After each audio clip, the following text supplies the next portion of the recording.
नमस्कार friends, welcome to focus on LBSNAA LBS and a channel. दोस्तों, पिछले कुछ समय एक हफ्ते में मैंने 3 से 4 वीडियोस अपनी डाली थी, जिसमें काफ़ी अच्छे व्यूज़ और कमेंट देखने को मिले और सब्सक्राइबर भी बढ़े हैं। लेकिन मुझे लगातार एक जो शिकायत मिली वो कि मेरी वीडियोस में जो है वॉइस क्लियर नहीं आ रही थी। मैं आपको दोस्तों उस चीज़ के लिए माफ़ी मांगना चाहूँगा और बताना चाहूँगा कि उस समय जो है मैं बिना माइक के ही वो वीडियोस बना रहा था। लेकिन आज चूँकि मेरे पास माइक आ चुका है तो आज मैं एक नई वीडियो डाल रहा हूँ जो काफ़ी यूज़फुल इंफॉर्मेशन है, जिसमें खासकर UPSC एस्पिरेंट्स या हाई जो PCS सर्विस वाले जो एस्पिरेंट्स हैं, जनरल नॉलेज से रिलेटेड, जनरल स्टडीज से रिलेटेड, करंट अफेयर से रिलेटेड एक जैसे क्वेश्चन बैंक जो कुछ क्वेश्चन भी होंगे और उनके एक्सप्लेनेशन भी मैं आपको बताऊंगा, और जो हाल ही में करंट में चर्चा में रहे हैं। तो चलिए दोस्तों, आपका सबका एक बार और धन्यवाद देते हुए, काफ़ी समय न व्यर्थ करते हुए मैं आपको ले चलता हूँ आज के फैक्ट नंबर 1 की तरफ। दोस्तों, प्रिंसिपल ऑफ नॉन रिफॉर्मेंट, किस चीज़ का सिद्धांत? नॉन रिफॉर्मेंट। नॉन रिफॉर्मेंट दोस्तों क्या होता है, उससे पहले, इसको बताने से पहले मैं आपको कुछ चीज़ें बता दूँ दोस्तों कुछ एक वर्षों पहले, 2-3-4 साल पहले आपने देखा था कि म्यांमार में एक सैनिक विद्रोह हुआ था, जिसमें रोहिंग्या मुसलमान जो थे उनमें उनको काफ़ी हद तक टॉर्चर किया गया था, जो कि टॉर्चर होने के कारण उनको मारा गया था। तो वो अपने पड़ोसी देशों जैसे बांग्लादेश और इंडिया में भी काफ़ी सीमा पार करके आ गए थे, बिना अवैध तरीके से, एक तरीके से रिफ्यूजी, बिना किसी वैध तरीके के अवैध तरीके से आके बस गए थे। और यहाँ आके भी दोस्तों जगह जगह, हर जगह पे अलग अलग स्टेट में बस गए, जिनके खिलाफ, जिनको गवर्नमेंट ऑफ इंडिया, भारत सरकार उनको वापस डिपोर्ट कर रही है, म्यांमार करना चाह रही है। डिपोर्ट से मतलब है दोस्तों किसी को वापस भेजना, प्रत्यार्पित करना, उस देश को वापस उसी देश में भेजना। लेकिन दोस्तों मैं आपको बताना चाहूँगा, भारतीय संविधान हमारा एक ऐसा जीवन संविधान है, कॉन्स्टिट्यूशन है, जिसमें केवल भारत के नागरिकों को ही नहीं बल्कि विदेशी नागरिकों की कुछ फंडामेंटल राइट्स दिए गए हैं, मौलिक अधिकार दिए गए हैं दोस्तों। और संविधान ही सर्वोच्च है अपने देश में, उसी का सहारा लेते हुए जब गवर्नमेंट ऑफ इंडिया, क्योंकि दोस्तों देखिए, जब भी कोई बाहरी व्यक्ति इंडिया में आया है, कोई भी हिंदुस्तान के अंदर, भारत के अंदर आया है अवैध तरीके से, तो आगे चल के हो सकता है वो हमारी राष्ट्रीय सुरक्षा के लिए एक बड़ा खतरा साबित हो। उसकी कोई पहचान, पीछे कहाँ क्या डिटेल्स थी, क्या उनका रिकॉर्ड था, वो सब हमें नहीं पता है। तो इस चीज़ को देखते हुए, और क्योंकि वो वैध तरीके से नहीं आए, तो इस चीज़ को देखते हुए गवर्नमेंट ऑफ इंडिया, और सबसे भारत के संसाधनों पे दोस्तों सबसे पहले हक भारतीय नागरिकों का है। इन सब कुछ एक फैक्ट्स को देखते हुए गवर्नमेंट ऑफ इंडिया उनको वापस भेजना चाह रहे थे उनका। तो इसी चीज़ को, लेकिन कुछ उसमें सुप्रीम कोर्ट में एक पिटीशन डाली गई थी, इसी चीज़ के ऊपर एक याचिका डाली गई थी कि इनको वापस ना भेजा जाए, क्योंकि यहाँ वहाँ इन्हें प्रताड़ित किया जा रहा है, रोहिंग्या मुसलमानों को प्रताड़ित किया जा रहा है, और इनको एक जो है, इनको यहाँ का वो मान के इनको जो है यहाँ बसने दिया जाए, इनको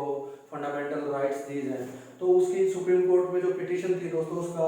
निर्णय सुप्रीम कोर्ट ने जो दे दिया है, और उसमें उससे पहले हाई कोर्ट और दिल्ली हाई कोर्ट और गुजरात हाई कोर्ट ने भी अपने डिसीजन दिए दोस्तों। तो आइए एक बार पहले इसको समझ लेते हैं, प्रिंसिपल ऑफ नॉन रिफॉर्मेंट होता क्या है। देखिए दोस्तों, इससे पहले नॉन रिफॉर्मेंट समझे, इससे पहले मतलब समझेंगे refoulement, the practice of sending refugees, कि जो भी कोई रिफ्यूजी है बाहर देश से आने वाला, उसको वापस भेजना रिफ्यूजीज। और एसाइलम सीकर से मतलब है दोस्तों यहाँ जो अपने आप को, जैसे किसी देश, सपोज करिए दोस्तों, कोई भी कंट्री है ए और दूसरी कंट्री है बी, कोई एक कंट्री का नागरिक किसी ऐसी सिचुएशन में जब वहां वार हो, जब उनके जीवन को खतरा हो, अपने जीवन के अस्तित्व को बचाने के लिए जब बी कंट्री में आता है, और बी कंट्री में शरण ले लेता है रिफ्यूजी के तौर पे, तो बी कंट्री वाले जैसे उसको वापस भेजते हैं ए कंट्री में, तो उस उसको कहते हैं रिफॉर्मेंट। रिफॉर्मेंट और नॉन रिफॉर्मेंट इसके जस्ट अपोजिट। आप समझ सकते हैं कि बी कंट्री, ए कंट्री से आए हुए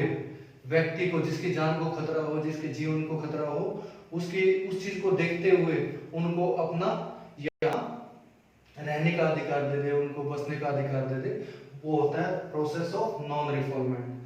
दोस्तों जैसे कि मैंने पहले बताया था, गुजरात हाई कोर्ट और दिल्ली हाई कोर्ट ने प्रोसेस ऑफ नॉन रिफॉर्मेंट को अपने डिसीजन में प्रोसेस ऑफ नॉन रिफॉर्मेंट को जो हमारे फंडामेंटल राइट्स हैं, फंडामेंटल राइट्स में आर्टिकल 21 जो है अनुच्छेद 21, जिसमें राइट ऑफ लाइफ है, जीवन का जो अधिकार है, एंड पर्सनल जो लिबर्टी है, उसका एक जीवन के अधिकार का एक अंग माना प्रोसेस ऑफ नॉन रिफॉर्मेंट को। लेकिन सुप्रीम कोर्ट ने उसके बावजूद गवर्नमेंट ऑफ इंडिया जो उनको रोहिंग्या को डिपोर्ट करना चाहती है, उसको जो है परमिशन, एक परमिट कर दिया है उस चीज के लिए, उसको सही माना है अपने डिसीजन में इन सब के बावजूद। दोस्तों तो ये इसलिए आज मैंने प्रोसेस ऑफ नॉन रिफॉर्मेंट कई बार मैं देख चुका हूँ। 2018 में जब मैंने खुद यूपीएससी का एग्जाम दिया तो उसमें भी कई चीजें ऐसी पूछ लेता है जो अक्सर हाल ही में चर्चा में रही हो दोस्तों। तो हालांकि मेरे एकदम माइंड से स्लिप हो गया, मैं जो आपको 2018 का वाक्य बताने वाला था, बीच में ध्यान आएगा तो मैं जरूर आपको बताऊंगा। लेकिन इस चीज को ध्यान रखिएगा, द प्रोसेस ऑफ नॉन रिफॉर्मेंट और रिफॉर्मेंट से जस्ट अपोजिट, उसको किसी भी आपदा की स्थिति में आए हुए को वापस भेजना रिफॉर्मेंट, और उसको उसके थ्रेट को, उसको लाइफ पे संकट आए हुए, जीवन पे संकट को देखते हुए उसको वहां रहने का अधिकार देना, वो भी एक क्या नाम है, एक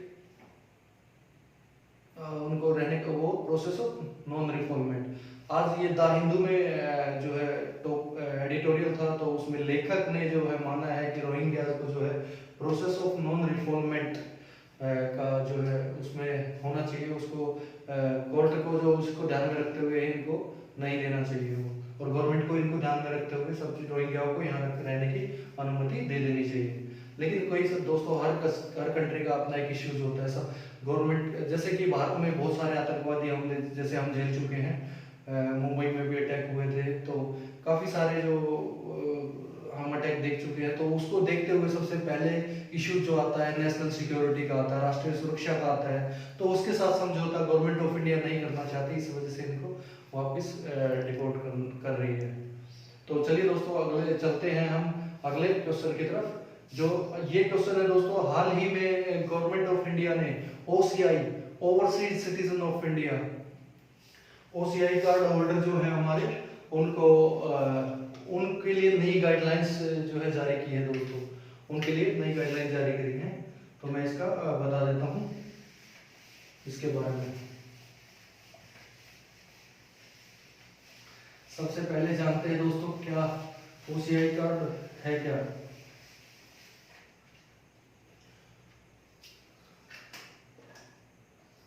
OCI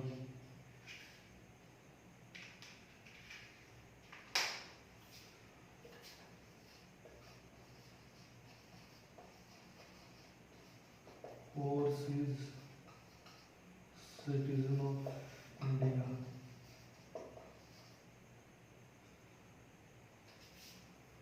दोस्तों OCI कार्ड, दोस्तों आपने देखा होगा कि अक्सर भारत के लोग, बात आप में से भी कुछ लोगों की बाहर जाके कोई देश अच्छा लगता है, उसमें जाके बसने की इच्छा होगी। दोस्तों कई लोग भारत की नागरिकता को छोड़कर किसी दूसरे देश की नागरिकता को अपना लेते हैं। अमूमन कई देशों में दोहरी नागरिकता का प्रावधान है कि एक देश का नागरिक रहते हुए भी कोई इंसान दूसरी देश को नागरिकता ले सकता है, लेकिन भारतीय कानून के अंदर ऐसा कोई प्रावधान नहीं है। अगर कोई भारतीय नागरिक किसी देश की नागरिकता ग्रहण कर लेता है, दूसरे देश की नागरिकता ग्रहण कर लेता है, तो उसको उसकी जो है भारतीय नागरिकता स्वयं ही खत्म हो जाएगी भारतीय कानून के अनुसार दोस्तों। लेकिन ऐसे लोग जो भारत के नागरिक होते हुए बाहर जाके उन्होंने दूसरे देश की नागरिकता ले ली है, और लेकिन किसी भारत से जुड़ाव होने के कारण वो बार बार इंडिया आते हैं, उनको इंडिया आना पड़ता है। ऐसे लोगों की सुविधा को ध्यान में रखते हुए गवर्नमेंट ऑफ इंडिया ने जो है एक गवर्नमेंट ऑफ इंडिया ने 2003 के अंदर जो है ओसीआई कार्ड नाम से पीओआई कार्ड वो किया दोस्तों, पर्सन ऑफ ओरिजिन,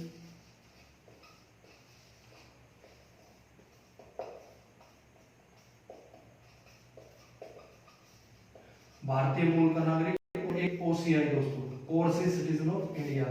कि जो लोग भारत के नागरिक थे और वो जाके, या उनके माता पिता भारत के नागरिक थे दोस्तों, माता या पिता में से कोई, और अब वो जाके किसी और देश की नागरिकता ले चुके हैं, लेकिन वो बार बार की भारत से जुड़ा होने के कारण किसी उस बात आ रहे हैं, तो उनके लिए एक विशेष तरीके की सुविधा 2003 में शुरू की गई, उसके जिसका नाम था POI, person of origin citizen of India, origin in India, ठीक है, और एक OCI, overseas citizen of India. दोस्तों इसमें जो है 2006 में हैदराबाद में भारतीय प्रवासी दिवस के मौके पर, भारतीय प्रवासी दिवस के मौके पर पहला कार्ड दिया गया, ओसीआई कार्ड दिया गया। दोस्तों ओसीआई कार्ड होता क्या है, इसका फायदा क्या होता है, मैं ओसीआई कार्ड ये विदेशी नागरिकता ले चुके लोगों के लिए सुविधा, इसका फायदा क्या होता है उस पर चर्चा करते हैं दोस्तों। इसमें ये कार्ड जो दोस्तों पासपोर्ट की तरह ही इसको हर 10 साल के लिए दिया जाता है, ये जो कार्ड था दोस्तों। इसमें मैं बता दूं कि 2015 में आके ओसीआई और जो पीओआई कार्ड था 2015 में इसको गवर्नमेंट ने खत्म कर दिया दोस्तों, अब केवल ओसीआई कार्ड है, तो ओसीआई कार्ड है। और अब जो है दोस्तों इसमें फायदा क्या होता है, इसमें फायदा ये होता है जो जिनके पास ओसीआई कार्ड है, जिनके पास ओसीआई कार्ड है उनको भारत आने के लिए दोस्तों वीजा की जरूरत नहीं है, भारत के लिए वीजा की जरूरत नहीं पड़ती, नहीं पड़ती लाइफ टाइम तक दोस्तों, लाइफ टाइम वो लोग ओसीआई कार्ड होल्डर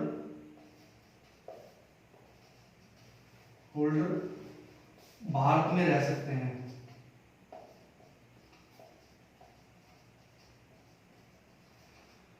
आर्थिक लेन देन कर सकते हैं दोस्तों,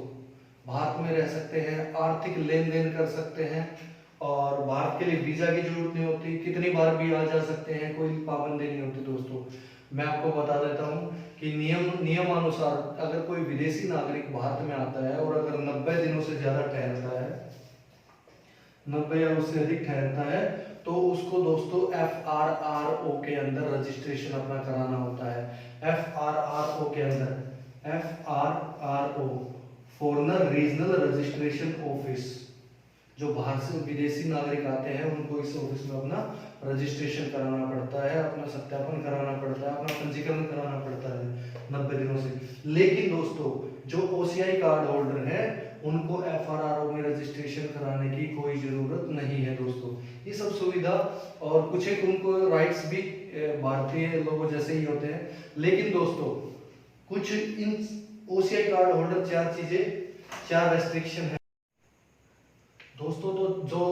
4 चीजें ओसीआई कार्ड होल्डर नहीं कर सकते वो मैं आपको यहाँ बताने जा रहा हूँ, क्योंकि सेंटर ने मैंने जैसे कि आपको बताया कि ओसीआई कार्ड होल्डर के लिए अभी करंट में जो है नई गाइडलाइन जारी की है, तो उनमें उस प्रोसेस को, ओसीआई जो कार्ड है उसके रिन्यूअल को, रजिस्ट्रेशन को और सिंपल बनाने के लिए गाइडलाइन जारी की है। तो उससे संबंधित क्वेश्चन का हमें यहाँ ध्यान से देखना चाहिए, क्योंकि ये क्वेश्चन किसी भी एग्जाम में खासकर सिविल सर्विस में पूछे जा सकते हैं। ओसीआई कार्ड होल्डर के पास 4 अधिकार भारतीयों जैसे नहीं होते दोस्तों। सबसे पहले राइट टू वोट, वोट का अधिकार उनको नहीं होता, तो वोट नहीं डाल सकते ओसीआई कार्ड होल्डर। चुनाव लड़, ऑब्वियसली बात है दोस्तों कि जब वोट ही नहीं डाल सकते तो चुनाव लड़ने का अधिकार उनको नहीं होता। और एक ये सब और सरकारी नौकरी और संवैधानिक पद पर वो नहीं हो सकते दोस्तों। ये तीन जो अधिकार हैं दोस्तों, ये नहीं आपस में एक दूसरे से मिलते हैं। जब चुनाव नहीं लड़ सकते, सरकारी नौकरी नहीं कर सकते, संवैधानिक पद पर नहीं हो सकते, क्योंकि इलेक्शन नहीं लड़ेंगे तो कहां से आएंगे दोस्तों। तो खेती की जमीन जो है, और चौथा जो इनसे अलग फैक्ट है दोस्तों वो सबसे ये है कि खेती की जमीन नहीं खरीद सकते, इस चीज को ध्यान में रखिएगा। और ओसीआई कार्ड होल्डर के ओसीआई कार्ड होल्डर आप अगर आप ये समझते हैं, जैसे कि मैंने कहा था कि जो भारत की नागरिकता छोड़कर या उनके माता पिता भारत के नागरिक रहे और वो किसी दूसरे देश में दूसरे देश की नागरिकता ले लेते हैं, उनकी नागरिकता खत्म हो जाती है, भारतीय नागरिकता भारतीय कानून अनुसार, तो उसके बाद हर देश में, जैसे कि कुछ लोग जाके ब्रिटेन में बस गए दोस्तों, लंदन में, किसी ने कनाडा में बस गया, कोई कहीं जाके बस गया, जर्मनी में बस गया। लेकिन दोस्तों कुछ एक दूसरे देश ऐसे भी हैं जिनमें बसने पर ओसीआई कार्ड होल्डर की सुविधा नहीं मिलती, जैसे कि जो पाकिस्तान में जाके बसा हो, जो श्रीलंका जाके बसा हो, जो नेपाल जाके बसा हो, जो अफगानिस्तान जाके बसा हो, जो बांग्लादेश जाके बसा हो, जो ईरान जाके बसा हो। नेपाल, बांग्लादेश, श्रीलंका, ईरान, पाकिस्तान, ये सब ऐसे देश हैं, अफगानिस्तान, कि इनमें जाके बसने वाले को ओसीआई कार्ड होल्डर की सुविधा नहीं मिलती। दोस्तों तो ये चीज ध्यान रखिएगा, इनमें से कोई भी एक नहीं हो सकता। तो आज की ये वीडियो दो टॉपिक्स पे थी, प्रिंसिपल ऑफ नॉन रिफॉर्मेंट जो मैंने आपको बताया, और दूसरा है ओसीआई कार्ड होल्डर के बारे में। दोस्तों दोनों ही बहुत महत्वपूर्ण और करंट के टॉपिक हैं, इनको विशेष रूप से रिवाइज करिएगा। और दोस्तों मेरी वीडियो अगर अच्छी लगी हो और उससे कुछ आपको इन्फॉर्मेशन, यूजफुल इन्फॉर्मेशन मिली हो, तो उसको लाइक, कमेंट और सब्सक्राइब और शेयर जरूर करिएगा। नमस्कार, अगली वीडियो में फिर मिलते हैं।